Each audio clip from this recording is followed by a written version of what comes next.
So I had a input from Mark. We had some discussions as well. Mari, with our discussions, we talked about what the next presentation will be. And she had some good ideas that I think we want to pursue that probably in the next or maybe next two presentations. But once we go through this, you'll see why we have to really lay some groundwork before we get to the topic that you were interested in, which is more about religion. Right. So what we're going to discuss, I have to share the screen. Okay.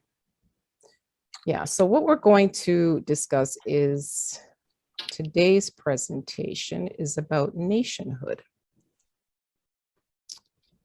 Everybody, can you see my screen? Okay. Yes. Yes, I can. Okay, so in this presentation, we are asking a lot more questions. It's not solution. Oh, this thing is running on autopilot now. I don't want that.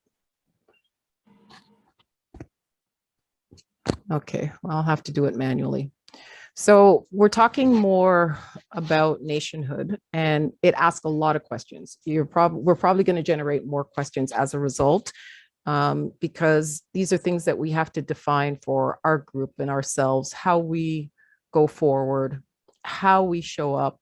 And what I liked about yesterday's presentation with Helena and Salima was talking about that. How do we show up? How are we going to be seen? And that's something that, you know, we don't have a PR group or a PR department at this stage, but we have to look at how are we going to be received when we're going to these different places, different countries on the continent.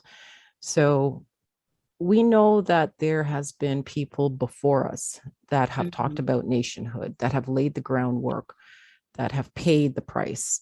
And we know that, you know, it is not for us just to discuss, it is also for us to seek and to manifest this thing, to make sure it comes to fruition. So what we're going to do is go on a bit of an excavation of ourselves in order to put ourselves in those shoes and figure out, how do we do this?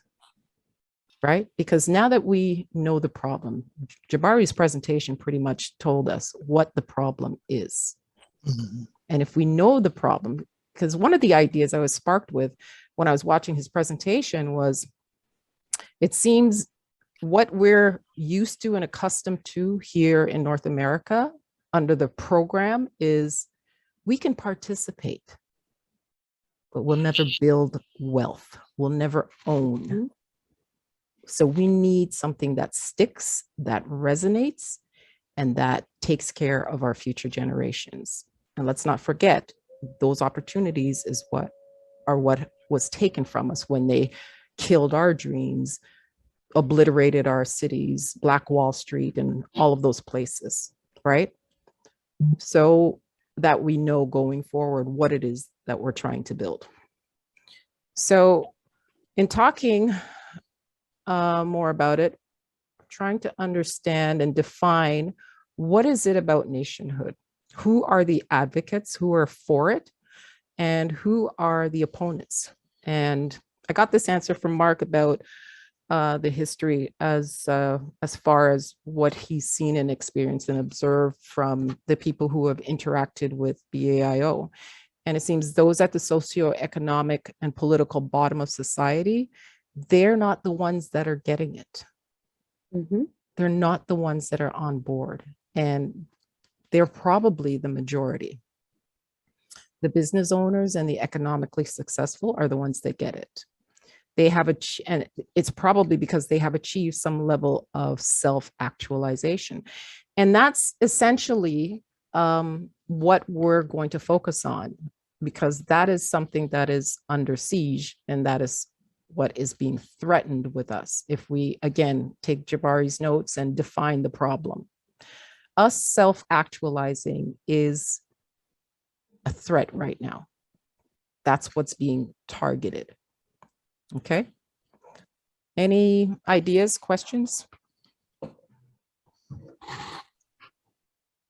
I honestly, not really a question, it's a statement.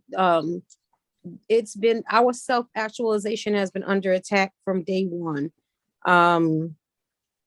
That's the history of why we are not able to build anything, because as soon as they realize that we're attempting to build something, they strike it down, whether it be with violence or the political forefront or, legally. That's just who they are as a people. So what we have to do is build up a group of people that are so solidified in who they are and what they want, and the people who have the know-how to get around all of those political issues that they will try and put in front of us, all of the legal issues that they try to put in front of us. And we just have to keep going. Correct. Very correct. Because like can't really, that's exactly what they attack, is they know our capabilities.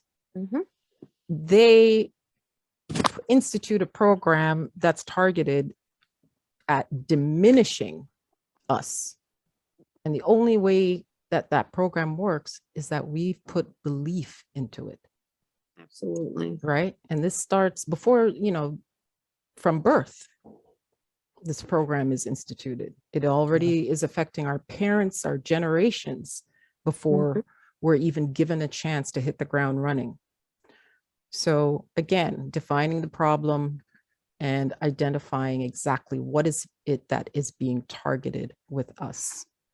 And then the other thing too is, and we talked about this at the last presentation, it's important to limit what you say and when you say, because we don't want another Black Wall Street.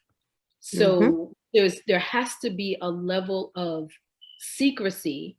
There has to be a level of secret society behavior, just the way, because we know what we experience, but we have never seen the master plan. We have never viewed the master plan. We don't have a book in our hands. We know what's been researched, but we do know that there's something called a Pentagon. And there is a secret society. There is a small collective of families that's been running this country. So we have to move that way. And the hardest part about this movement for me is the fact that in order to move that way, in order for there to be a true synergy amongst us people, there has to be the removal of ego, and there has to be truly a dedication to a cause greater than yourself, which is the collective, and as Jabari said today, the legacy. Because what really hit home for me, and you said it a few minutes ago, I think, is that we, you here in America, you're born, you live, you die. And there's, what do you call it? GoFundMe for funerals and all of that. Because once you see there's a GoFundMe for funerals, that means there was no generational wealth for those children. You know what I mean? So, and we know that our white counterparts, they put their children in schools that, and they put their children in schools, and their friends, they and their friends put them children in schools, and those children go through the same schools, through high school, through college. And when they reach the point where they can get jobs, they are hiring each other. There is a powerful network within the white community. Right, because they're, like you said, they're doing things in secret. There's no identification of it other than when you see them actually making moves. So they've already planned this well in advance and kept it hidden. And we have to institute the same thing, or else we're going to be not just behind the 8 ball, it'll be easy for them to take advantage and put us exactly where we were in the 1600s. That's what I see. Absolutely. That, And it's so important that you mentioned that this secret society. And when we even have an inkling of a thought to say, I am going to only do for my people, they try to shame us in that. But that is what they do every single day. Yep. That's what they do every single day. So what we have to do is stop being so worried about what other people are doing. I'm going to tell you something right now. Spanish people do what they have to do for their community. Point blank, end of story. They don't care. A lot of times they're going to stick with their ethnic group. But if they have to branch out to other ethnic groups, as long as they are from a Spanish speaking country and they follow that culture, they can work with them. That's the same thing with white people. right. Jewish You know what I people, mean? Most Black people, unfortunately, we were taught, we were institutionalized to believe that other Black people have bad intentions towards us, that we can't build anything together, and that we should not trust one another. That has been a bred thing that has been put into us from the time that white people got their hands on us.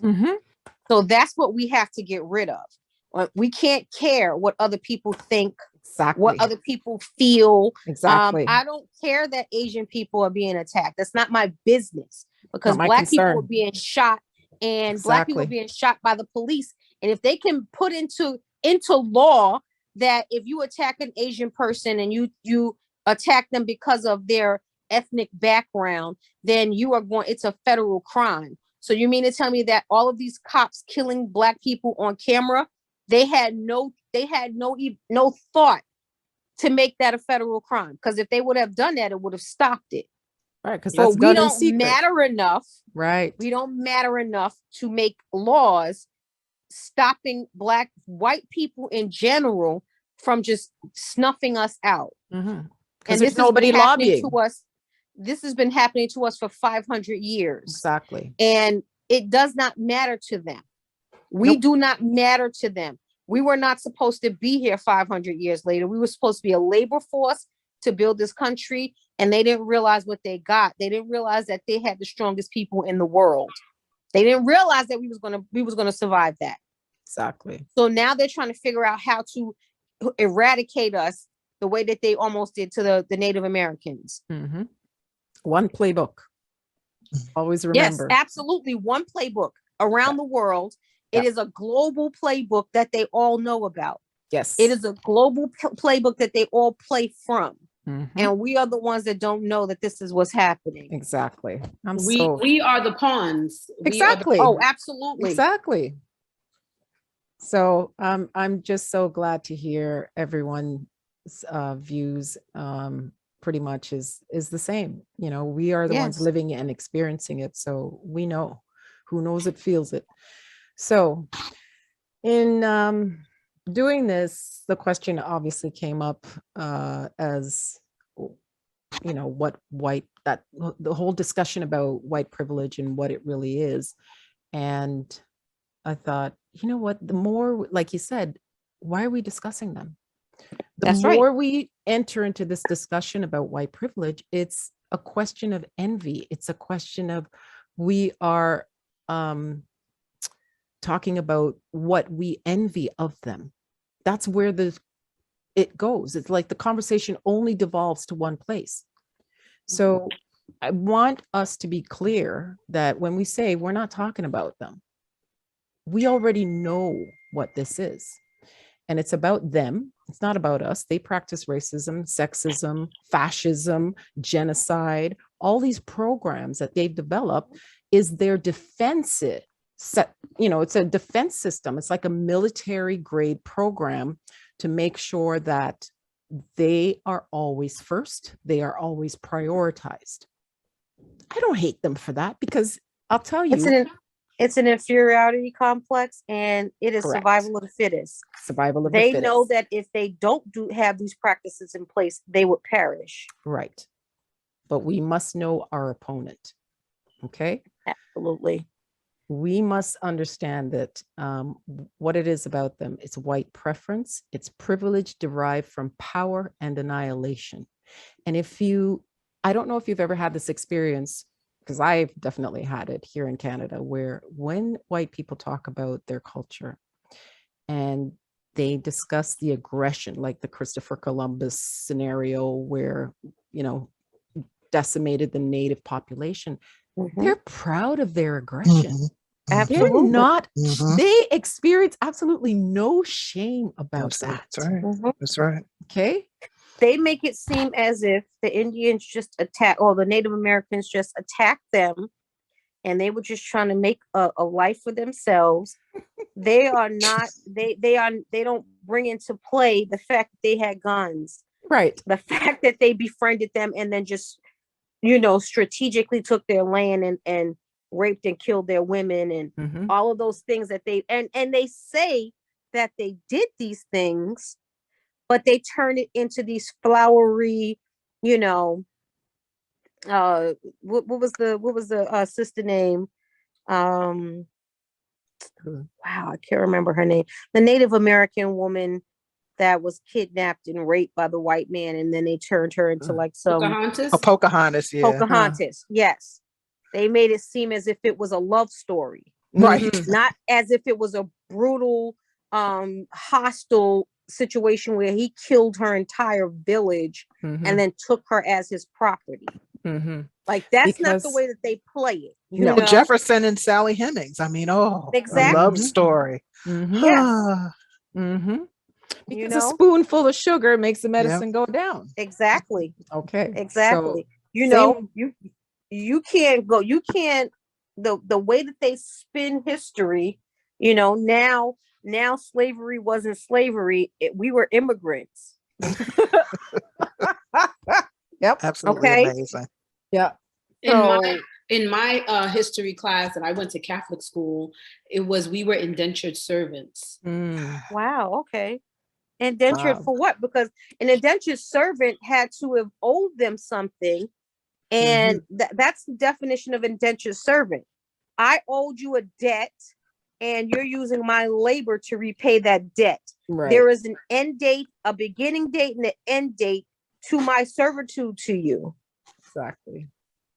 We had to have had a contract that I breached, and I had to have agreed to be your indentured servant. That's what an indentured servant is. So they go ahead. Absolutely. Absolutely. Lies. And that's why as Africans, we living in America, we definitely have to control not every child. We might not be able to put every child in an African-centered school, but we definitely have to sit at the kitchen table and teach our children the truth on the weekend. Exactly. You know what I mean? And Absolutely. go through those notebooks and say, okay, well, let's cross this out, baby. This is what. I remember love it. My parents wouldn't let us participate in Christopher Columbus Day. They would not allow us to make Indian hats and pilgrim hats and make turkeys as if this was a happy occasion for the Native Americans, as if in the midst of all that they were doing to the Native Americans, they were enslaving my people. My parents refused.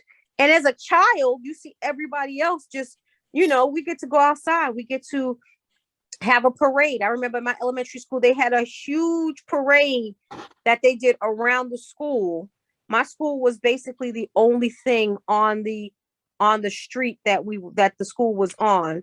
And we would just parade around. They would parade around the school, and the neighbors, the whole neighborhood would come out and watch this parade. And my parents kept us home that day, every single year, because they said you're not gonna participate in this sham, and they're lying to you.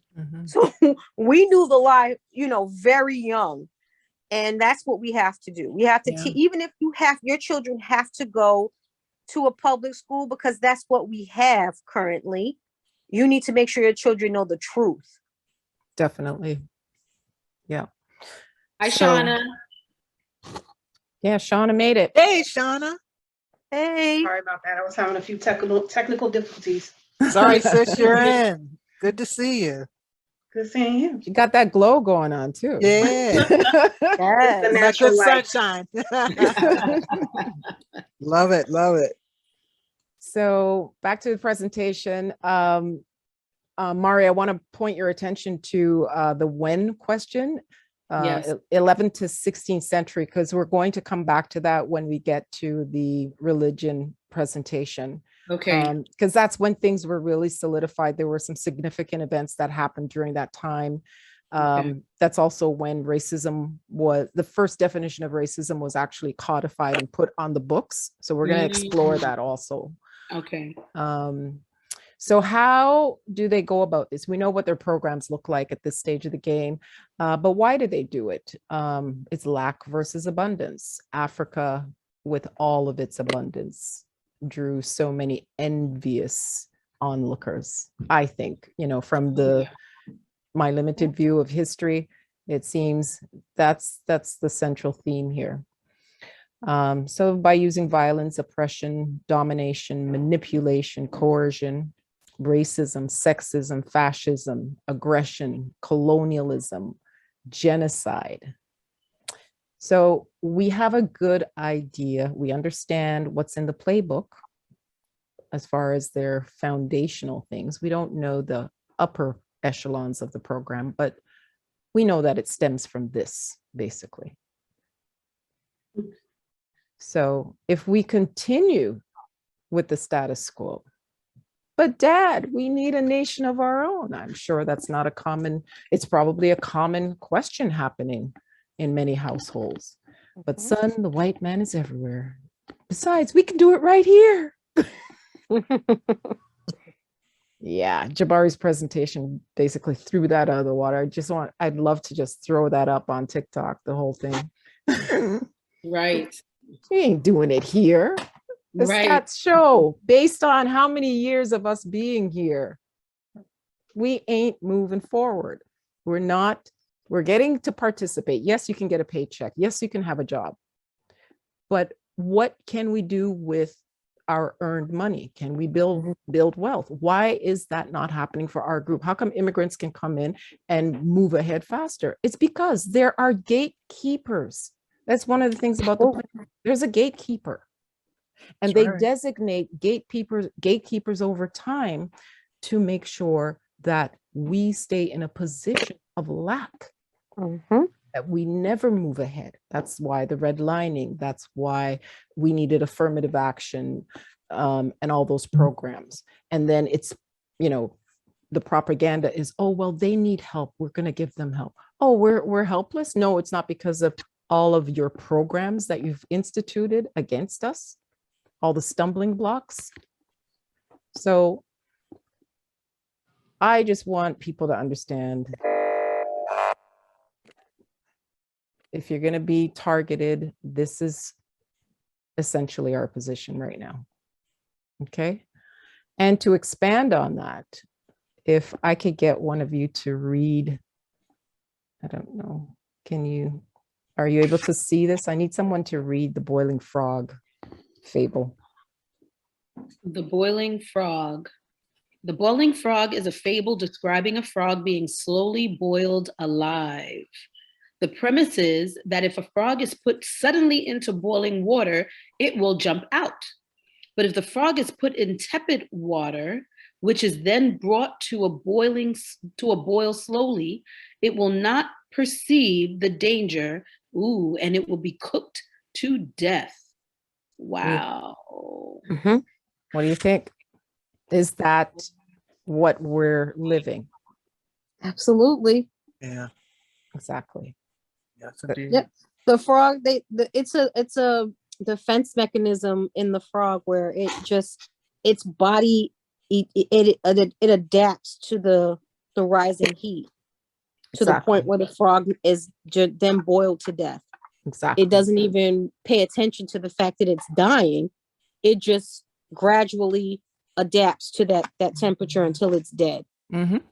Yeah, makes whatever the temperature changes the new normal, like we do. Yes. Like, oh, there's more killings. Well, that's the new normal. We just keep skipping along. Exactly. Mhm.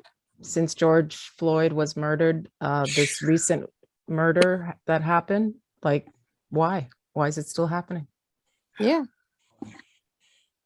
Yeah. So I thought that was the best analogy to use Mhm. about our Mhm. situation, because we've been accustomed to, because here's what they do. They put these things into law. They make it legal.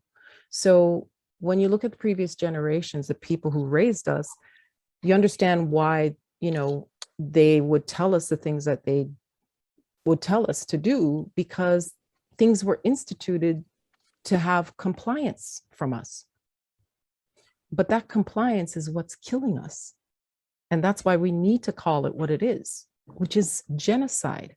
That is a language that we need to use, because words matter in this environment. This is a socially engineered environment. This is not an organic environment. The West is socially engineered. It relies heavily on social engineering. We need to become familiar with the tactics.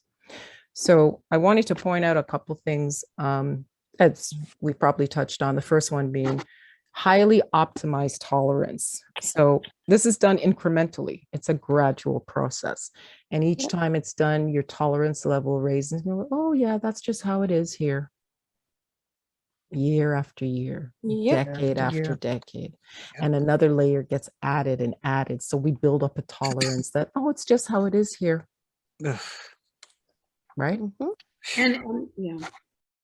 And then the second one, as a process as the process in number one occurs, this is the opposite side of where you lose layers of yourself, right? So as they gain and add layers, we lose layers of ourselves. Absolutely. We no longer look like ourselves. We look like the Captain America Negro, or the Pan-African, or the ADOS, or all these other variations and permutations of not ourselves, right? Trying to Yeah. survive. Absolutely. And then the third one, keep it working. Well, we put effort into keeping it working. They say we're not citizens, and we show up and we show them how citizenry we are. And Right. isn't that our response? Mhm. We're going to try harder. We're going to dig in. And then number 4, they keep constraints in place to control growth. I'm going to let that one rest, because we think that we're growing, but we don't realize that there's somebody controlling things so that we don't grow. Mhm. And then number 5, the throwaway work, that's in reference to things that we appreciate and do become low value, right? It's high value for them when they use it and capitalize on it, but it's low value for us. Okay. Our arts, our achievements, our everything, the TikTok dancers and Yes. white kids copying them and getting multi-million-dollar contracts. Mhm. But then our people from the ghetto can't get that. Why? Rap. Anything in entertainment. Exactly. It was garbage. It was thugs. It was all this. And all of a Exactly. sudden, when their talentless behinds are doing it, all of a sudden, it's acceptable. Even the fashion as well. Fashion. Fashion. Let's Yes. think about the fact that Oprah Winfrey had to open her school not in Chicago but in Africa. Mhm. She wasn't allowed to open that school in the United States of America. Mhm. Or with all of her money, all of her supposed influence, Right. she had to go all the way to the continent to open up that school, Mhm. because they are not going to allow you to actually do for our people here. Not here. And then what happened in that school? The white women ended up molesting and selling those girls. So now the school is no more. Really? I didn't hear that. Oh, yes. I didn't know that. Yes. Wow. The teachers the white women that they had in place in that school, because this is my thing. You have a school on the continent, but you had to you had to have white women running the school. It didn't make sense to me. Mhm. I didn't know that. Oh yeah. Which leads into Yes. point number 6, sweeping it under the rug. There you go. Right? Good point. There you go. Good point, Salima. Right on point, right on schedule with that one. I didn't even realize that was what it was, but that's what it is. That's The part very of the, next thing. Yeah. right? That's You part know, it like you said, it is a construct. It is a plan that they have in place, right. and they always follow that playbook, just like was stated. Mhm. It always ends up that way, Mhm. you know. And I'm so afraid of what they're going to do to that school that LeBron James opened up. Oh, I'm mhm. afraid of what's going to happen there. Well, speaking of schools, there's one that I follow on Facebook. You know, it's called the Cave of Adullam or something like that. You've probably seen him on TV. His name is Jason Wilson, and he is using martial arts, and it's a school for young Black boys. I'm not sure if he's in Chicago or Detroit, but he's on Facebook. I'm going to share And it. check it out. Yeah, Yeah. because I thought, you know what, if I ever had the opportunity, that's what I would do, because he's coming from a place of not just providing discipline to children. He believes that it should come from love. You have to have love Right. and discipline for the equation to work. And I like what he's doing. So Is I'm that- going Is to that the share one that. where? Is that the one where he had the dad, like he had a little young brother who was basically very timid and afraid? Yes. Yes. And he had the dad do the push-ups with him on his back. That's the one. Okay. Yeah. Okay. Yeah. Yeah. Yeah. It's like, that's something I would love to, you know, copy or partner with or work with. It's like, Right. that's, I think, what we need, what our children need. And I love his philosophy also. Mm-hmm. So moving on. My favorite, the language of genocide, right? We talked about this in the last presentation. Oh, yes. Yes. Remember? Yes. Yes. And the question was asked, where do you think we are today with what we've tolerated here in the US? And I think we said either 4 or 5, around there. Number 4 or 5. And this is taken Yeah. from the website Mhm. Genocide Watch.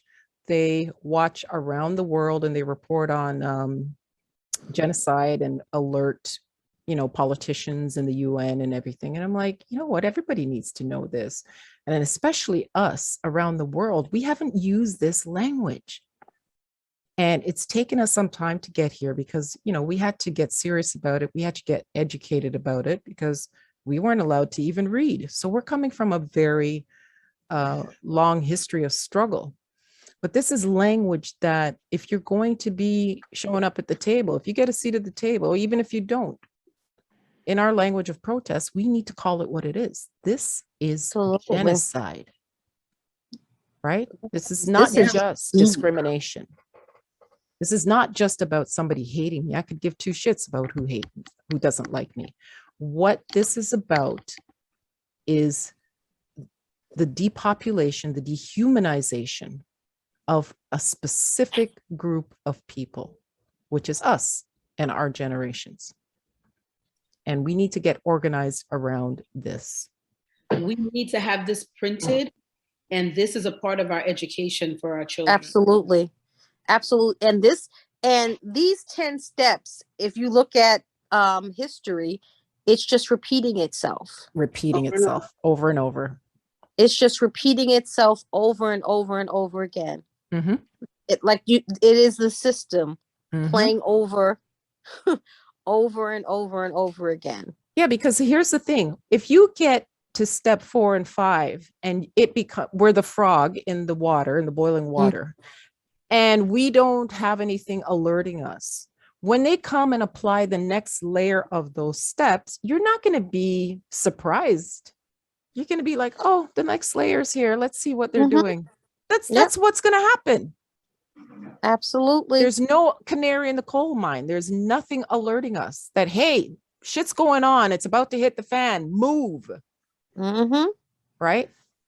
So this is what we need to, because here we are, persecution, beginning of murders, theft of property, trial massacres.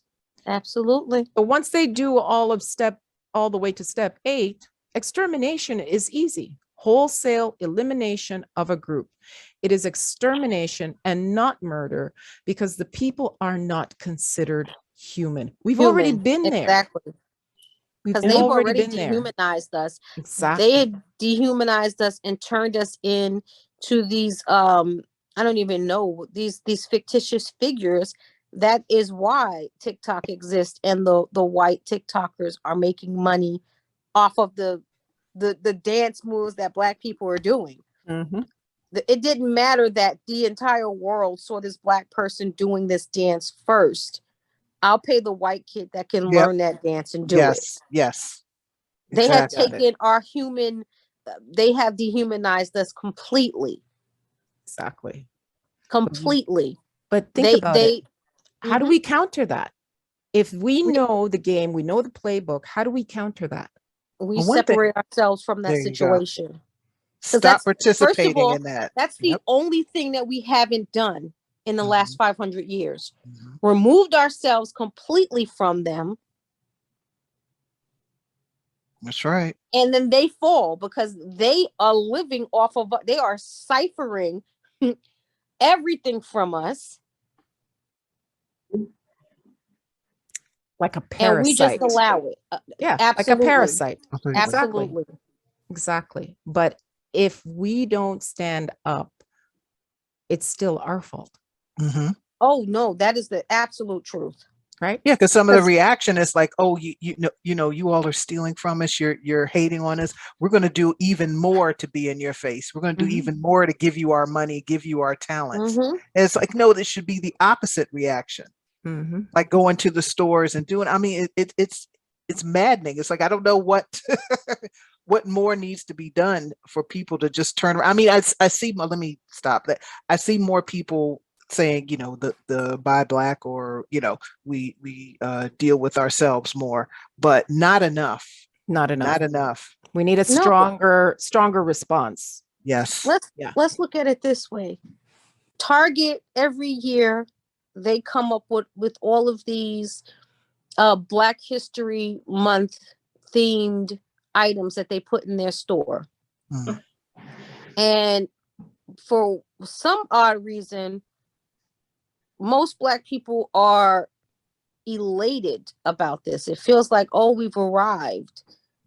And your cousin, your best friend, the lady that lives next door, she's been making these items for the last 10 years and you've completely ignored her. But Mhm. you'll purchase it from Target. That's right. For a third of the price too.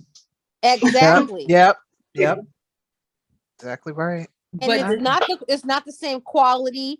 It's Mhm. not the same, anything that it's insane to me. And as a business owner, it just ticks me off that Target is now slapping kente cloth on Yeah. some Yes. chemically laced I crap and saying that, refuse. I what? refuse. I'm Yeah. offended by it. Yep. Mhm. But most Black people just go in there and they just get along with the get along. Mm-hmm. Mhm. Mhm.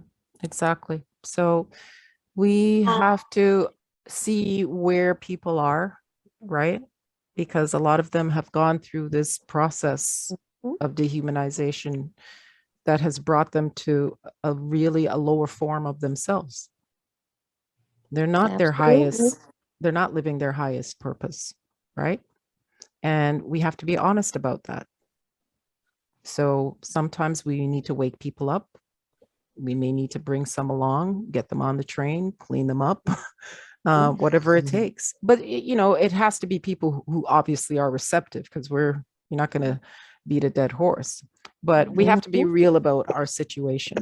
And going back to your point, Salima, about having the neighbor with products, but going to the stores, what we tend to do with each other is we tend to nickel and dime each other. Mhm. And when it comes to our business, there's a brother in my life who's a beautiful artist. And when he used his artistry to pay for his college education. And when he first presented his artwork, his siblings, and there were plenty, they were all saying, well, I'm your family. That's why I should get it for free. And Wow. he said, because you're my family, you should actually support me. Absolutely. And that is the idea that we're supposed to have with our Black family in general. That because we are family, you know, I'm going to support you. I'm not going to ask you why something costs this much or why that costs this much, whatever it is. If you tell me, if you produce this and you're, you know, you took your time, because time is money. You had to get your ingredients or your fabric, whatever, and then take the time to make something that is unique with your own hands, you know, Absolutely. and you are my family. You're part of my Black family. So part of the problem is our thinking, because countless events I have hosted in my past lives, and it was the Black family that complained about the cost, even though it was African music by African people for African people, but it was the Europeans and the Hispanics that were willing to pay whatever the cost was, but it was the Black people, my African brothers and sisters, that were frowning at the fact that meanwhile, they had a Gucci purse and a, what you call it? Listen, let me tell you something. Let me say this. And I have family members who they don't buy my products. I was told my products are too expensive. And in the same breath, make the statement that they went to the liquor store and the price of Hennessy went up. And they purchased that Hennessy though. In the same conversation, we're all talking, and in the same conversation, this person stated, you know, but I got to get my Hennessy. So I know that you don't see the value in what I do, and that's okay, you know. So what we have to do is we have to resolve with the fact that some people are not going to. I've resolved with the fact that I have many family members that will not be leaving this continent. Like, they're going to stay here. They obviously enjoy the treatment that they receive, and I'm okay with that. That's what we have to do. We have to. It's now time to do the hard work of, you know, separating our emotions from the work that we have to do, and just do it. I love that. Exactly. That's where we are. Just do it. Exactly. Just do it. No questions asked. You know, I'm going to cry. I'm going to cry when I have to leave, you know, my family members here. But once I hit the continent, I'm going to rejoice. I'm going to be so happy. I want to have that feeling that everybody talks about when they get there and they feel home. Yeah. I've never felt home here. Yeah, it's a sense of peace that we've never achieved. None of our generations have achieved that level of peace. Yeah, exactly. Yeah. Right. So well said, everybody. Well said. So moving on to our next slide. Again, more questions. It made me wonder, how much are you living on the defensive, which is, you know, what we've just been discussing. If we look at, just want to do a quick comparison. So the first thing I identified is we have all these different labels and groups. We have African American versus Blacks versus ADOS versus Pan-African. And if we go back to our chart, what do we have as number one? Classification. People are divided into us and them. That's right. Absolutely. Right? Absolutely. Yep. And we have number two, visible minority. Now, I don't know if they use that a lot in the US, but it's used a lot here towards anybody that is not white. Wow. How do they? Oh, okay. Yeah, that's part of, okay, so you know, you guys have the EEOC, we have a similar program here, and one of it's voluntary for you to identify yourself. So the category is either there's white, and when it first started, it was visible minority. And then people took Ah. it, people took it to represent anybody who is not white. And I'm like, I wasn't born that. I don't know what the hell visible minority means. What do you mean visible minority? Like, what are you pointing at? Okay. So I was comparing it to number 2, symbolization. People are forced to identify themselves. We've become normalized in identifying ourselves for job applications, and we, apply for jobs. Are you a visible minority? Check. It's become normalized. So if they ever want to step up their programs, they can, because we're used to checking that box. Mm-hmm. Number 3, gerrymandering. We don't have that term here, so obviously I'm picking from the US, but it's to prevent voting rights, to the reversal of civil rights previously fought and won. It's a full court press again now. They're on it. Right. Go back to number 3, discrimination. People begin to face systemic discrimination. That's right. It's not the one-on-one stuff. This is systemic now. Okay. Programs, playbook. And then number 4, racist paraphernalia, characterizations, images, compared to number 4. What do they use to dehumanize? People equated with animals, vermin, or diseases, right? The Chinese finally spoke up because all of a sudden people are stepping on their toes. And once COVID hit and that story came out, it's, we can't discriminate against them. Oh, you got a voice now? Wow. Right? Been awful quiet for a long time. For a long time. Long time. Number 5, policing on the job, in society, surveillance. This is where we're at. Yes. Absolutely. Right? Are we not there? We sure are. Number 5, organization. The government creates special groups, police and military, to enforce policies. Right? You may not have the police show up in uniform at your work, but trust me, their policies are in place at your work. Right? They're looking at your Facebook to see what you say, how you say it, who you're friends with, who's in your friends group. What do they need to know all that for? Right. What happened to all this freedom and democracy that we've been taught? We're not living that, are we? Not at all.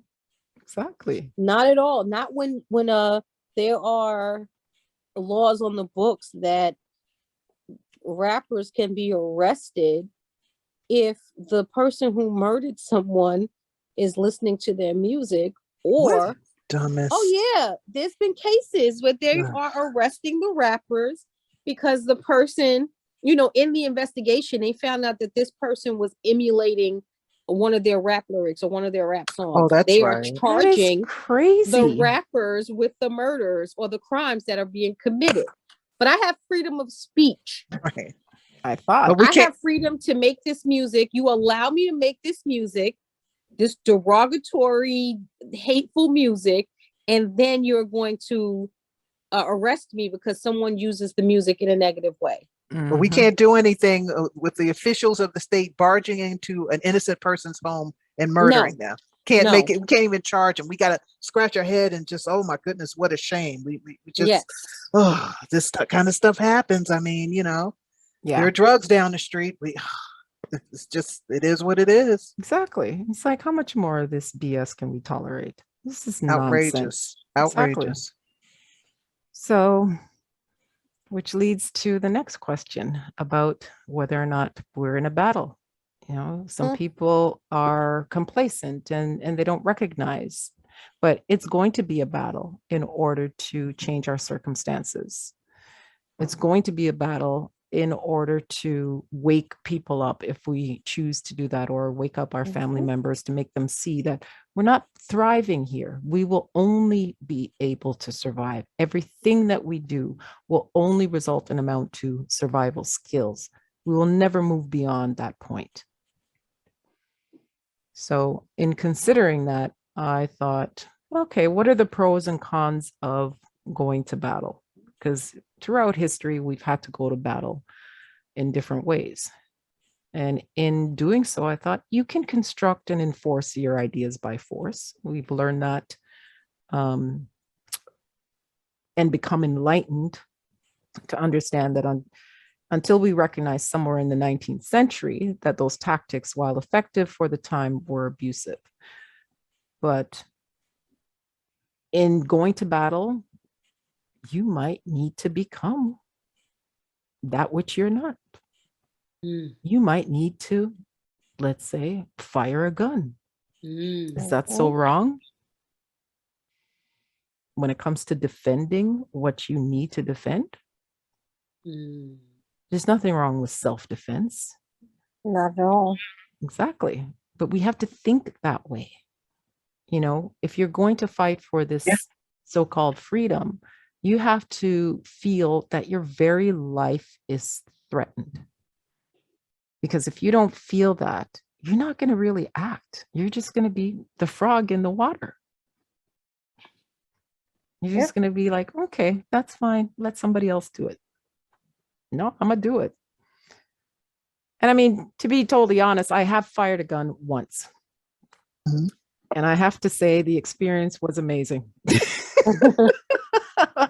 Full disclosure, the experience was amazing. As a female, I have never felt such power. It was exhilarating. It was on my bucket list. I wanted to do it and I did it. And I'm not one of those people that says, oh, ban guns or whatever. I'm more pragmatic and I realize guns are useful. You need them for self-defense. And if they're used judiciously and properly and with proper responsibility, I don't have an issue with guns. At all. I've learned that I can throw axes. And I love it. Tell me about that. Axe throwing is amazing. I like that. This is, I mean, there's actually an activity at they have them at those, like where they have like go-karts and the games and stuff like that. Here in Charlotte, they have they have like lanes and you're just throwing axes. It's amazing. I love it. Okay, I'm curious now. I want to try that. Sounds like fun. I was like, I couldn't believe how good at it I was. Like, I'm really good at it. So I love that. I saw it on TV and I was like, I want to do that. And then we went out, my family went out, and just so happened the place that the kids wanted to go to had axe throwing, and it was amazing. Like, I think everybody should try it. Sure, it was fun, but now I know I have that skill. I love that. I have that skill now. Like, I think about the women back in, like the 1800s, they probably had to learn how to fire a gun or throw an axe or wield something, right? Absolutely. You didn't have the police force and the military and the sheriff and all of that. What were you going to do to protect yourself? You had to have some form of self-defense. So I'll see if I can get the video and put it in the chat, because there's a whole video of me throwing axes. I love it. It's amazing. It's amazing. And everybody was like, oh, we did, like, when we said we were doing it, my nieces, they were like, so you're gonna throw? I was like, come on, let's do it. And they were like, so you're actually really good at this? I was like, I thought I was gonna be throwing it and it was gonna just bounce and I would have never hit the target. I did really well. So I was like, oh, I really wanted to try. I love it. Absolutely love it. So yes, we have to have skills where we can protect ourselves. Yes, exactly. And our families and our property and our nation. All of it. So, and I would add that I think that when everyone makes their exit plans, have a compound, because your peoples will follow. We, as the pioneers, you will lead behind. Yes. They will follow. They will follow. The critical mass. Yep. Yeah, definitely. Have a compound and get ready. So let's dig into the whole self-actualization thing, made famous by Abraham Maslow. I don't know if he was let me see. A psychologist. Psychologist, was a psychologist who studied positive human qualities and the lives of what is that? Exemplary people. In 1954, Maslow created the hierarchy of human needs and expressed his theories in his book, Motivation and Personality. So he basically built this lovely triangle of from our basic needs all the way up to our most, our highest need, let's say. So we have physiological, which is breathing, food, water, sex, sleep, homeostasis, and excretion. All of those are needs. If we don't have them, we'll die. You need to excrete because the way the human body works, anybody who's had a medical training knows that will kill you if you're backed up. Yes. The homeostasis, I guess that's the fluids in the body, that will kill you if you don't, if they're not in balance and functioning properly. Sleep we need, or else that can put us at risk. Sex is needed. That can put us at risk if we don't have sex. We need contact with other people. We're social animals. Water, that goes without saying, food, and breathing. So I'm looking at it through the lens of, okay, since we stopped enslaving our people, that seems to be somewhat being satisfied, unless you're being killed by the police. So we still have threats going on there. Exactly. Right? Mm-hmm. Exactly. Because we also have medical discrimination that we have to deal with. We have educational discrimination that we have to contend with. So that's not 100%. And that's our basic, right? Then we have the next level, safety, security of body, of employment, of resources, of morality, of the family, of health, of property. Well, based on what we've discussed so far, there are things that are at risk there also.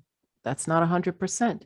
For the most part, we do have some sense of security, being that we're living in this Western culture, the exposure to technology. But even in the idea of, okay, technology, we are programmed to believe that that's progress, but it's also putting us at risk. We have cell phones, laptops, all these risk of radiation around us. We're decimating the planet. We're not eating organic like previous generations did. So this is a good time to really reevaluate what it is that Western society has given us and made us think that we're so much far better off, because that seems to be, the thinking. Then the next level, we have love and belonging, friendship, family, sexual intimacy, which is interesting because I think, don't put enough emphasis, or we don't put enough, we need to, this is where our community is built. We don't put enough emphasis and importance, that's the word I'm looking for, on the love and belonging. So when we say, Black people don't do this, they don't do that, one of the things that bothers me, and I know it from my Caribbean culture, so I'm not assuming you guys know it the same way I do. Tell me if you do. One of the things that bothers me growing up was hearing, oh, that's Black. Only Black people. No, that's white. Don't do that. That's white people thing. Oh, and that's probably because my family is from the Caribbean as well. But we were told that we speak white. I've been told that our entire lives, my sisters and I, that we speak white. You guys sound so white. My cousin called me one day, and he needed someone to call his attorney. Mm-hmm. And he said to me, I'm going to need you to put your Caucasian on. Mm-hmm. That's what and he thought it was normal. He thought that was okay. Mm-hmm. to say to me, I'm going to need you to put your Caucasian on to speak to my lawyer. Mm-hmm. And I said, I didn't know I had a Caucasian. Like, I didn't even know. He said, you know, that voice that you speak with when you're speaking to someone of authority. It's like, what are you talking about? Mm-hmm. That was the first time that I even knew anybody thought that that's the way I spoke. And it was my own family. Mm-hmm. So, you know, that's what.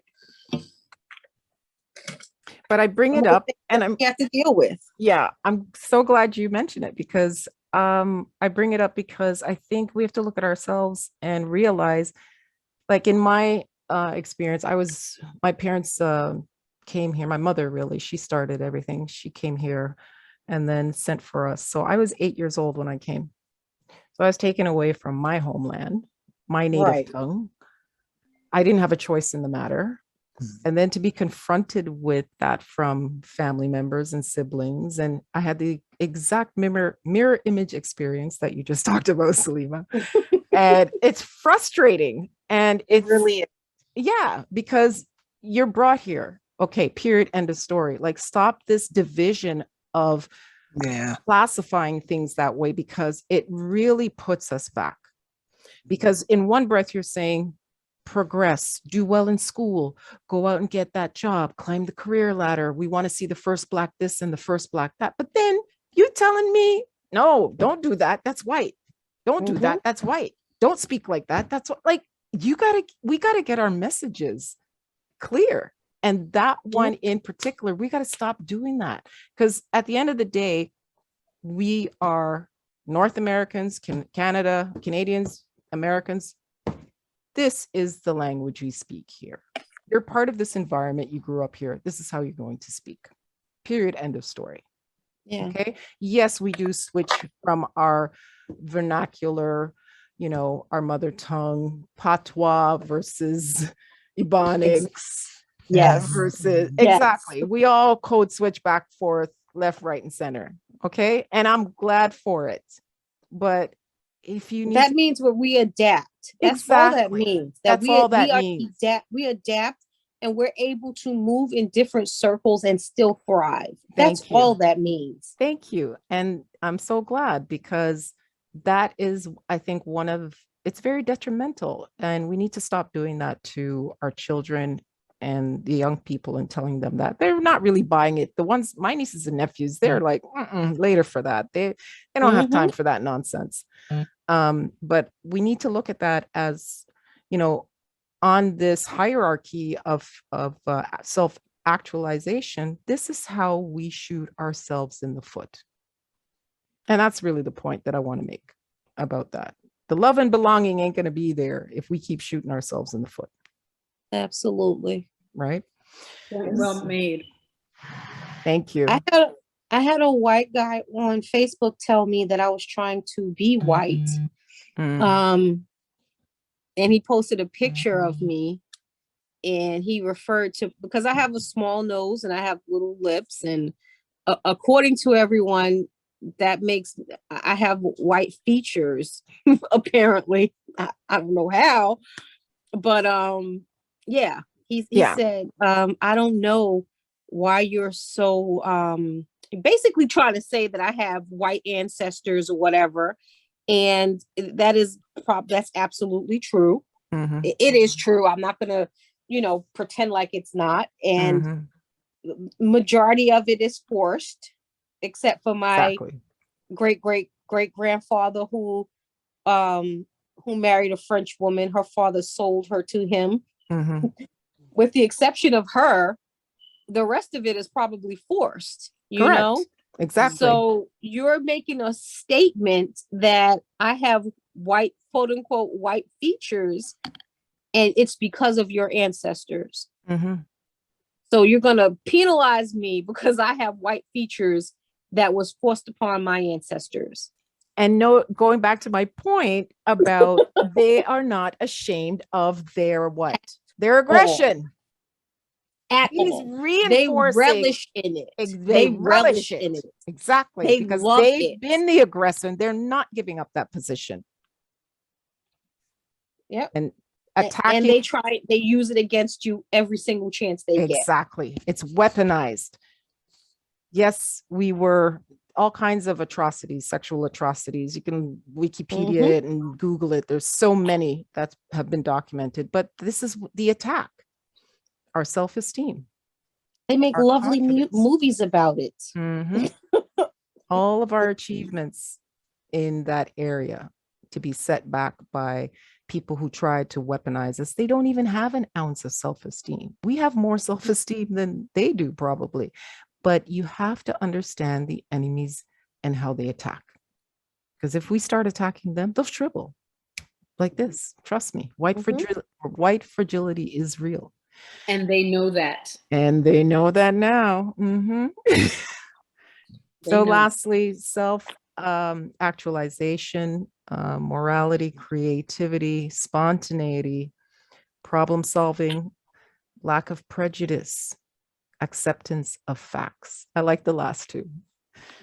Pretty much Jabari's presentation today. Right? Yeah. We've been living under all kinds of prejudice, and we've had to learn to accept facts in order to see reality. And I think that's the energy I feel, that we are seeing reality now and wanting to do something about it, which I'm glad for. So moving forward, what stories are we going to tell ourselves and our family? Is it one of strife, survival, stress, love, belonging? Is there connection or dysfunction, dysregulation? There's so many different ways that we can tell a story and how we color it. Does it include betrayal, disorder, lack, poverty, impulse, sickness, status? Is it a poor me story?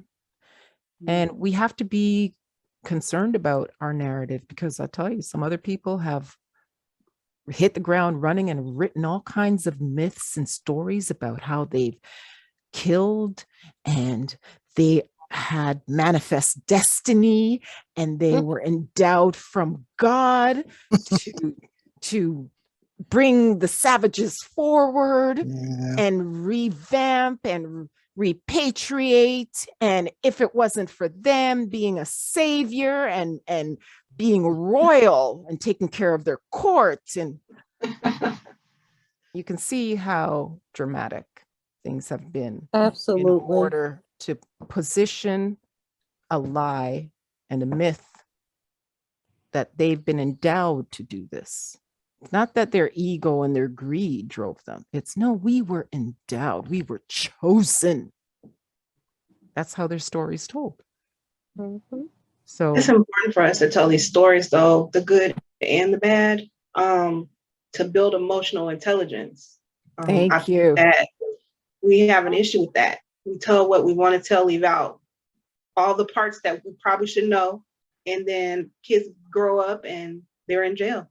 They're in prison because they don't know how to manage their emotions. They don't understand some of these things that are happening, and they don't know how to communicate them well. So exactly. I'm so glad you said that, because right. our generation, I think, needs to grab hold of what you just said about emotional intelligence. That is a key player right there, because our kids are going out there. I work for a child protection agency, so I hear and see a lot of stories about how our kids are basically off the rails, and it's very sad. And we need to raise them up in that, because that is a key player. It's demanded of you, even if you're working at McDonald's or if you're going out there to be an engineer. And this is where they get kicked in the teeth, and this is where they're failing. It's not because they don't have degrees or because of skills. It's emotional intelligence, because it's weak in us, and we got to call it as we see it in order to strengthen it. Yep. Absolutely. So thank you for that, Shauna. So yeah, being that we have a particular mantle in our communities, we have to craft those narratives. We are very influential. I liked your story, Salima, yesterday about being the auntie, because I'm the auntie in my group. I've got nieces and nephews. I'm the last of 6 kids, so everybody has kids except me. And my nieces and nephews we're close in age, probably 10 to 12 Oh, years wow. difference. So we kind of grew up together. So I could really relate to that. But Yeah. we really play a strong role as women in crafting those accounts. We're the historians, we're the nurturers, we're the surrogate moms. Mm-hmm. And I know that from my experience with my nieces and nephews, I see things and know things about my nieces and nephews that they won't talk to with their parents, Right. right? They I open up remember, to me. I remember having a conversation with my niece. I think she was probably about 13 or 14 years old, and she's the oldest girl. And she asked me if she could tell me something. And I gave her my disclaimer because they would come to me so often that I had to make sure that I knew that I had to really think about what I wanted to, what information I wanted to give them. Mhm. And my disclaimer was, if this is something that is detrimental to you, I will help you speak to your parents about it. If it's something that is going to hurt or harm someone around you or you personally, Mhm. just know that with love and respect and support, I will support you in giving this information to the people that it needs to be given to. Mm. And we have to make sure that we handle our young people that way. Yeah. Give them all the information. I didn't want them to think that they were giving me information and then behind their backs I went and told their parents. No. So it was so that the relationship that I have with my older nieces and nephews is one that I really, really cherish because it's so important. I don't think that they would have been the awesome people that they are if they hadn't had someone to bounce things off of. Yeah. Yeah. So it's very important that we allow our children or our young people to express themselves. Yes. It's so important, It and I is. remember growing up, my parents allowed us to express ourselves, and my Bayesian grandmother was so angry that we felt we could say whatever we wanted. It really, really made her angry because, she was of the mindset that children should be seen and not heard. Mhm. And if we did have something that we needed to discuss, it would not be discussed in an open forum. And it would be discussed in a certain way. And you're a Mhm. girl. And we had all of these. And then when we went home, my parents was like, forget everything that your grandmother said. So So typical. it was the dynamic between the two polar opposite, cultures, basically. It was crazy that when we were with my grandmother, we had to whisper things. We had to just try and express ourselves in the best way we could. Mhm. But when we were home, we were just outright telling our parents, things that were happening with us and things of that nature. Mm.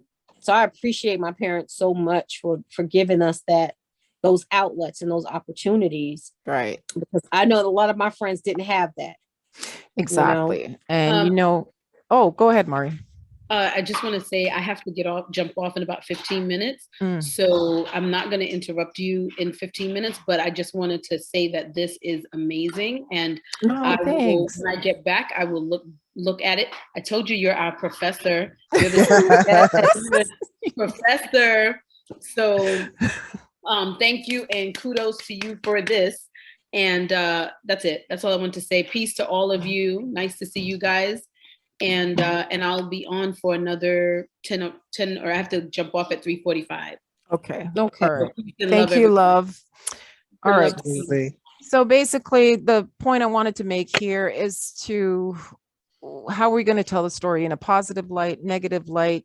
Depends, right? But, we have, I think, a good understanding of bringing reality forward, and reality, we can't escape the reality we're in. So we have to make sure that the children know. One of the quotes I always refer to is Dave Chappelle talking about how his father raised him. He said his father never told him what to do. He taught him how to make decisions. And I thought that was something that, we could learn from. That's really Powerful.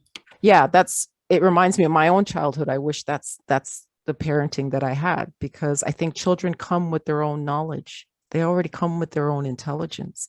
And it's for us to bring it forward, to nurture it. They have to be a decision maker about their lives. They can't live our lives, right? So that's all I want to say on that. I'm going to move on. Well said. So how much of your life are you living?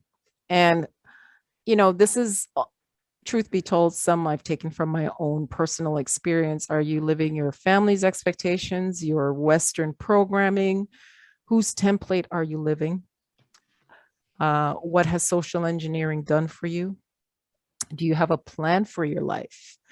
You can't make a difference fitting into a system defined not to benefit you. Absolutely. Which, we've come to the realization we are not going to benefit. We're going to be somebody else's benefit, not for ourselves. Absolutely. Now that's a word. We're going to be somebody else's benefit. And that's what working for other people is. Those 9 to 5, no matter how much money you make, whether you make 6 figures or not, you're still working for somebody else's benefit.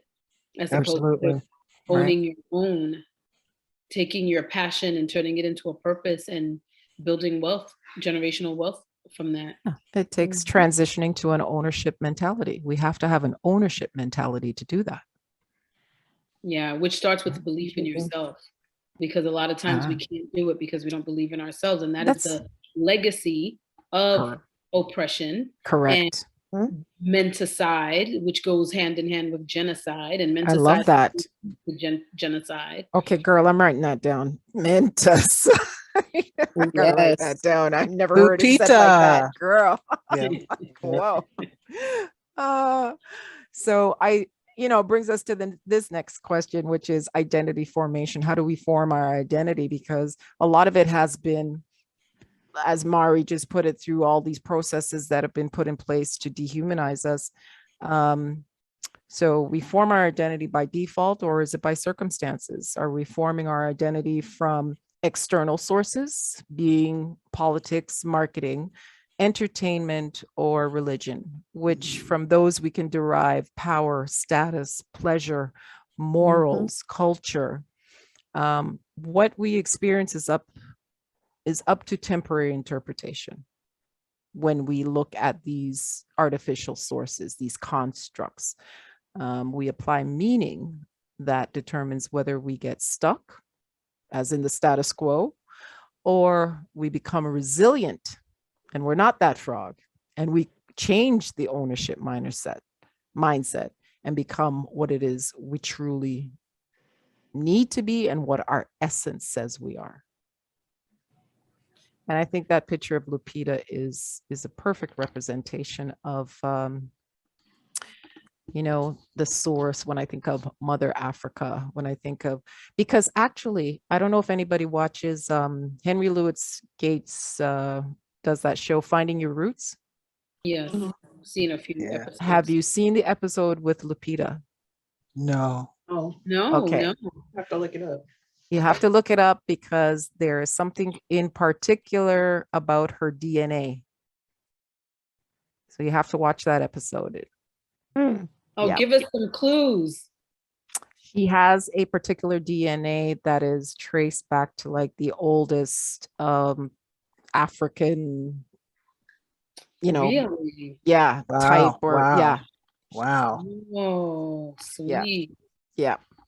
And it's not like everybody has that. She has it. Yeah. So I put her picture there for a reason. Nice. So moving on, there is also a spiritual dimension, which I think we have been disconnected from. And I stole this from Mhm. Michael Bernard Beckwith. I don't know if you've heard of him. He does this Oh whole, yeah, you've heard of him, the Universal agape, Church, the Agape Church. Yeah. International. So he has some literature on the 4 stages of spiritual awakening. And stage 1 is the victim. And the way they think is things are happening to me. Like other people are doing this to me, that to me. They're not really driving their bus.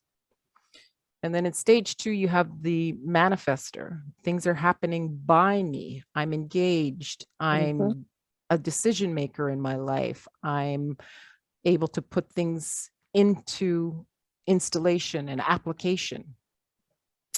Stage 3, you are the channeler. Things are happening through me. You're a conduit.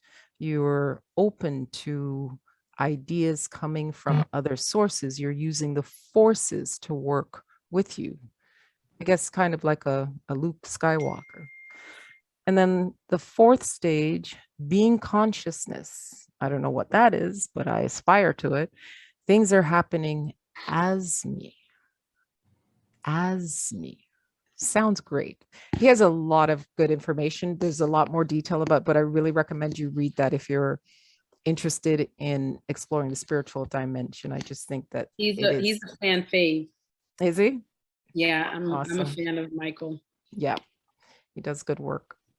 And then I just wanted to take a moment because I'm really, it annoys me to hear other groups of people talk about they are the chosen people, or they are the this people, or the that people. We are the original man. That's right. We are the source. Just take that in and look at that beauty. What we have reflected. Original man. So you can call yourself whatever man you want. You can't call yourself no original man. Okay. Not at all. And in this battle, we have to battle for ourselves. If we don't battle for ourselves, it begins here, right? We define the problem. That's part of battling for yourself. I'm a particular fan of horses. I love horses. So horses to me represent freedom. Not that we treat them properly in our society, but that's just the representation that I think of when I think of horses running free and wild. And then this one is if we're going to go to battle, at some point we're going to think about our beliefs. And the question that came to my mind was, what allows us to do battle with others?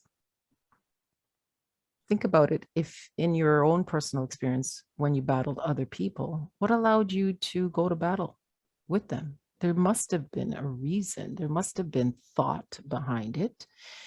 And before the action came. And we have a particular Jamaican saying about belief. Belief kills and belief cures. I thought that was Panamanian. we're gonna have to do battle. My grandmother said it. My mother said it all the time. Right. Believe kills and believe cures. Well, I'm claiming it. I love it. Can you read the African proverb for me, Mari, before you go? Sure. Every morning in Africa, a gazelle wakes up. It knows it must run faster than the fastest lion or it will be killed. Every morning, a lion wakes up. It knows it must run faster than the slowest gazelle or it will starve to death. It doesn't matter whether you are a lion or a gazelle. When the sun comes up, you better start running. I like that. Ashe. Ashe. I like that. Isn't that true about our situation? We have to. Absolutely. Right. It's a jungle. We have to go out and you're either going to be killed or be killed. And absolutely, that has never changed. And we got to get with the program and realize there's a fork in the road right now. So the easy route out is obviously looking for an elixir. If I could just put a potion together, make it all go away, disappear. But really, somebody has thought about that and come up with this Absolutely. land infrastructure nationhood. That is the elixir. It's not the potion. But it's not something that's going to happen overnight. It's something that takes building, takes work, takes time, takes effort. But I'd rather put all of my eggs in that basket. So in mapping out some of the things that we're going to need to do, I thought of 3 things that we really have control of. We only have control of our perceptions, our decisions, and our actions. And I took this from another, I guess, scholar that I follow, Dr. John DeMartini. He has a lot of work that he does. I think he's a human behaviorist scientist of some kind. He studies human behavior. And it really brings home what it is that we need to do in climbing out of this mess that we're in. And one of the things that he points out is anything that is low on your values, you will need motivation for. Anything that is high on your values, you are spontaneously inspired within to act. And if you think about it, let's take an example of, do I indulge in food or do I work out?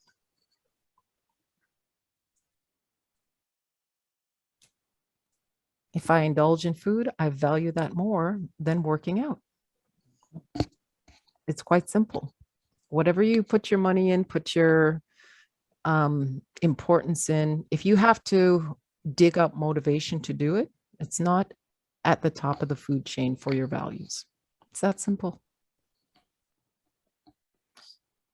And that made me think of, well, we clearly have something that people want. What is that?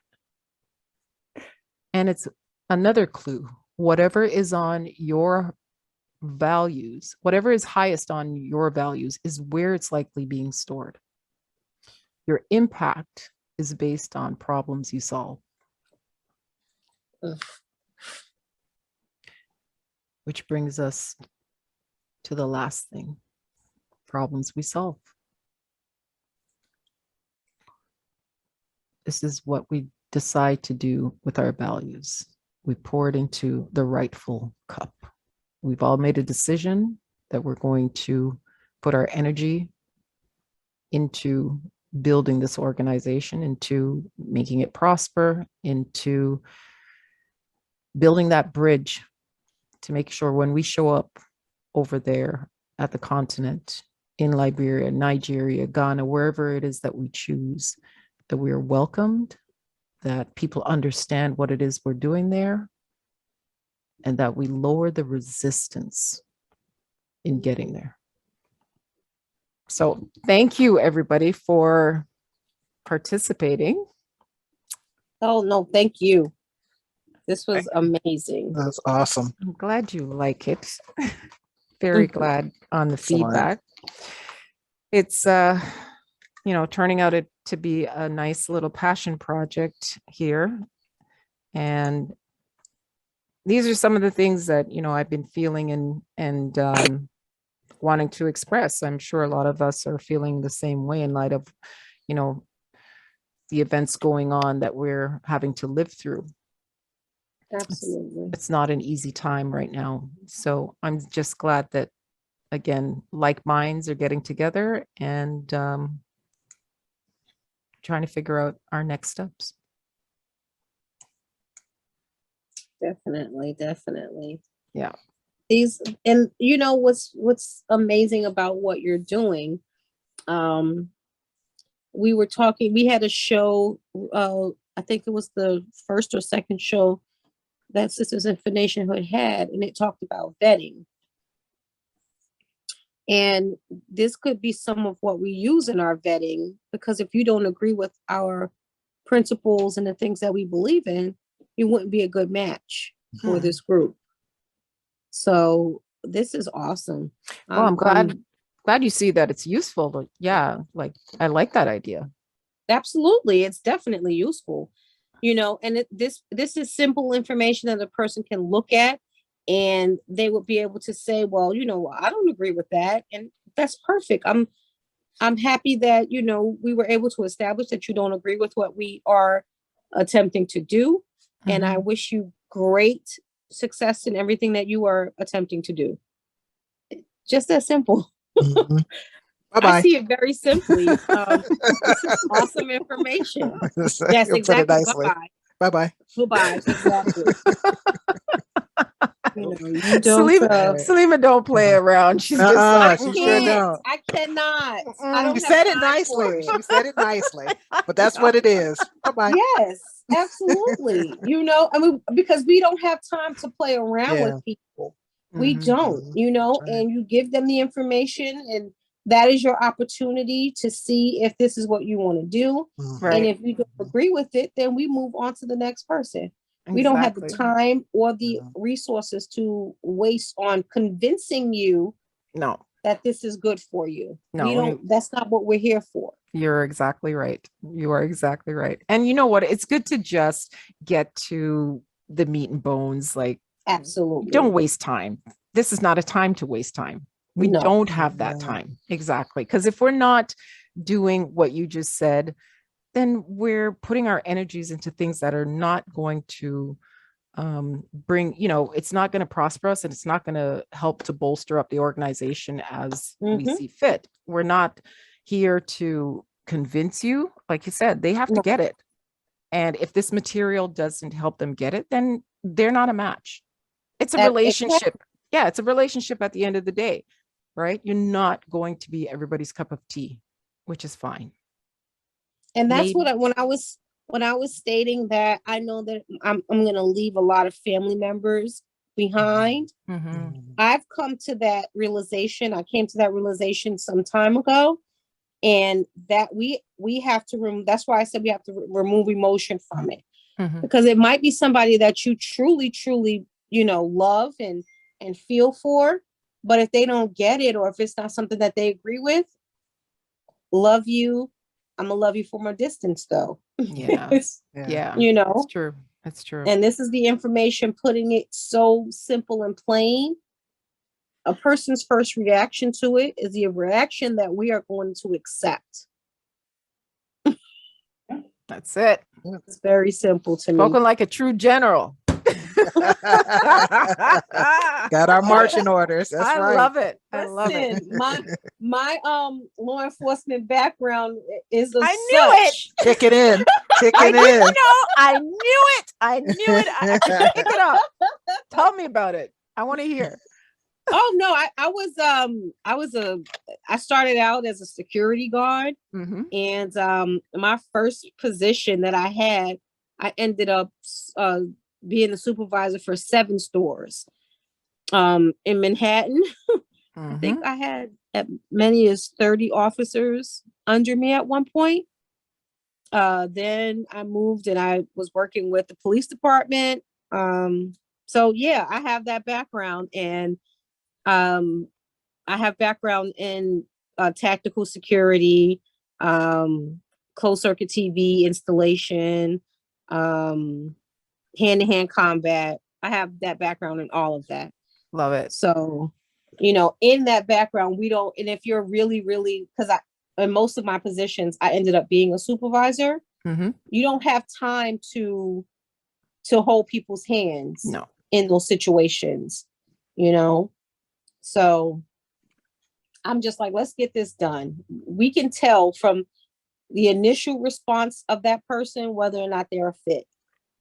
And we don't have time to play with them, and we don't have time to, you know, coddle anyone. That's just not who we are and where we are. Mhm. And I know that this is going to be my position, and I'm fine with it. Mhm. You know, I love it. I know that I'm going to be the one stating this person is not a fit for us we love you. We appreciate you for even attempting, but there's got to be another group out there for you. Mhm. And it's really simple to me. Yeah. Yeah. And you know, that's important because in order to make the strides that we want to make, also, we need Mhm. people that get it and are a good fit, because then the relationship just won't work. right. And we don't want strife. Yeah, We no, don't want we don't No. want it to be a struggle. no. And if you agree with what we're saying, of course we're not going to agree on everything, but you have to agree on our fundamental, our fundamental beliefs. Mhm. If you don't think that Black people need to separate from white people, you're not a fit for us. Mhm. And that's not saying that we hate white people. We're saying that we need to be separated and apart and build up our own nation and do the Mhm. things that are important to us. Mhm. Because for some reason, people think that when we say these things, we hate white people. Yeah. White people be damned. And that's not, it's the total opposite. No. White people go do what you want to do and let us Exactly. do what we want to do. Yeah, because know? I often use the analogy of a relationship. And if this were a, male-female relationship, we're at the point of separation and divorce. That's what we're Yep. talking. We're talking about separation. In this country, in Canada, many years ago, when was it? Back in the 90s, I believe, there's the history here is that the French were here, the English came, they had a big war, the British won and subjugated the French. Anyways, they made a deal that we live with today, which is there's two official languages of the country, French and English. So there's a French speaking population, there's an English speaking population. But, where was I going with this? So, it's a relationship at the end of the day. We had a relationship with the white population. Now we're at the point where the relationship is not working. There's either strife, there's contempt, there's disrespect, all of those things that break down relationships. There's abuse, there's violence. All of those things have occurred. It's actually documented. So at that point, you're talking separation. Absolutely. And then the next, to solidify that, it's divorce. It's not ever going to work. We don't see eye to eye. We never will. We are of a different orientation and understanding of our world versus how you see yourself in the world. So that's where we are, is seeing that reality. All right. So back to, so the English and the French, and then we lived with it for hundreds of years. And then suddenly the French population started complaining that they're losing their identity and they're this and they're that. They had a huge referendum and it was squashed. So we can learn from history. There's lots of history abounds about separating, right? Many countries have separated. Pakistan and India, big separation. Yes. Right? They're the same people, different religions, but separation. It's not new. Yugoslavia and all these other countries and places. Separation. This isn't new under the sun. We ain't doing nothing new. What we're doing is self-actualizing. That's exactly what we're doing. When children become adults, they leave the nest. Absolutely. It's time to leave this nest. So I'm so appreciative of all of you taking the time and showing up, including you, Prophet. I know is he still here? He's here. He's silent. He put something in the chat earlier. Oh, he did? I Yeah. didn't even look at the chat. I'm so bad at navigating this. No, it's good. Thank you, everyone. I think today was a really rabble-rousing day between Jabari's information and yesterday's meeting with Helena and Salima. And now today, it's like, I think we're gaining some momentum in our production, which I like to see. So if you guys have ideas about the next set of presentations, because I'd like to do some more. So if you have ideas, bring them forward. I'd love to. Yeah, I'd love to do something that resonates with you and that can be useful. Yes, this is the way that this is moving is so It's amazing to me to know that just last year we had nothing, Hmm. and you have now PowerPoints. Jabari has PowerPoints, and we're just moving in the right direction. It's so refreshing.